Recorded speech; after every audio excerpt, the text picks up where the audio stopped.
It was 10 days before Christmas, the first time my husband got laid off and lost his job. We had nothing to fall back on, and I only worked part-time for $9 an hour. That didn't take us very far. To top it off, we had to return every single Christmas present that year to pay for the most urgent living expenses. That's not even the end of the story. Not long after that, I also lost my job, and my husband had some health issues and ended up in the emergency room with no health insurance. Youch. It was a difficult time, and it took my husband nearly a year to find a good job with good pay.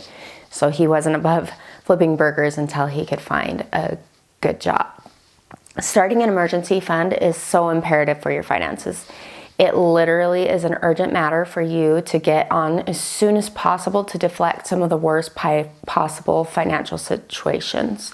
It doesn't take a worldwide pandemic or natural disaster for you to need an emergency savings. You might get laid off from your job or experience some medical emergencies. You might even just have a problem with your car or something like your air conditioning breaking in the middle of the summer. Bankrate.com recently reported that only 39% of Americans could pay for a $1,000 emergency. Many experts recommend that you have at least $1,000 in emergency fund and work your way up to 6 months worth of living expenses. So how do you get started and where do you keep the money? That's what I'm going to talk to you about today in this video.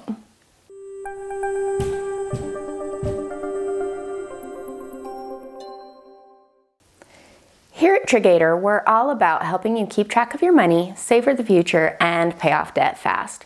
If that's something you're into, be sure to subscribe to our channel and get notified every time we put out a new video.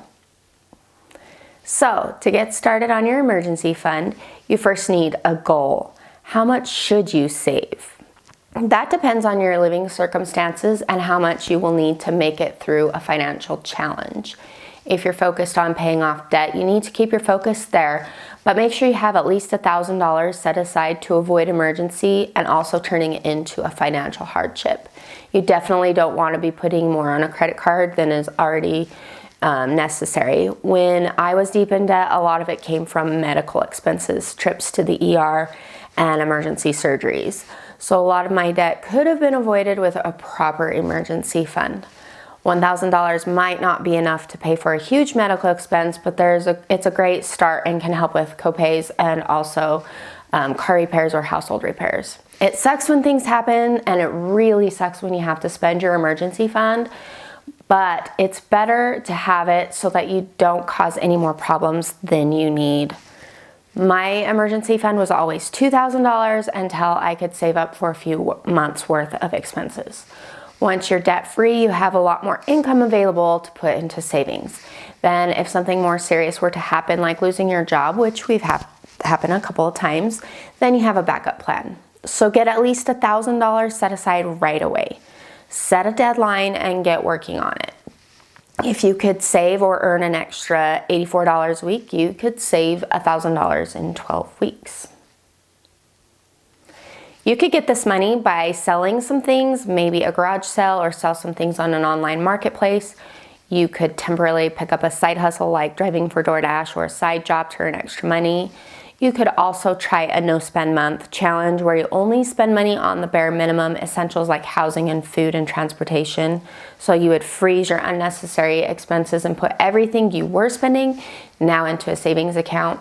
It's really important for you to make an emergency fund a priority. Emergencies will happen, and there's not a pretty little reminder on your calendar to tell you when it's coming. So put on your thinking cap and come up with a plan for how you can get this money. Ask yourself the question aloud. If I had to come up with $1,000 immediately and I couldn't borrow the money, where could I get the money? It's amazing how our brain works and how many ideas you can come up with if you think about it. Now, once you get the money, where do you put it? Somewhere safe and somewhere that is easy to access. Preferably a standard savings account, but not one that is intermingled with the rest of your savings. I have a separate savings account for my emergency fund because I don't want it to get touched or spent. I talk about a sinking fund savings account in another video, and that money should not be mixed up with your emergency fund money. This emergency fund money is only for an emergency. I also like keeping a savings account because in a real emergency, I could hop onto my phone and get into my bank app and quickly just transfer the money into checking, and it gives me immediate access to the money without it interfering with anything else or dipping into my other budget. If you keep cash hidden in your house, make sure it's not so easy to get to that you or your other family members borrow it for tip money or anything else. Remember, it's sacred money and it's only for an emergency. When your emergency shows up, take the time to process it and work through it. Use the money without feeling guilty. Like I said before, it sucks. I hate it. But it's nice to have the money ready and available. After everything processes, take some time to rebuild your emergency fund. Pause your efforts on paying off your debt or saving for something else. Emergency funds are always a priority until they are established or reestablished as necessary. I've learned the hard way how important it is to have an emergency fund, and I would not wish that on you. You'll be happy to know that my family has fully recovered from our hard time of unemployment and a boatload of hospital bills. This goes to show that no matter how difficult the situation seems, you can always work your way out of it and get back on track. So be sure to like and subscribe to Triggator to help you on your path to financial peace of mind and start building that emergency fund today. Go ahead. Go now. I'll be here next time.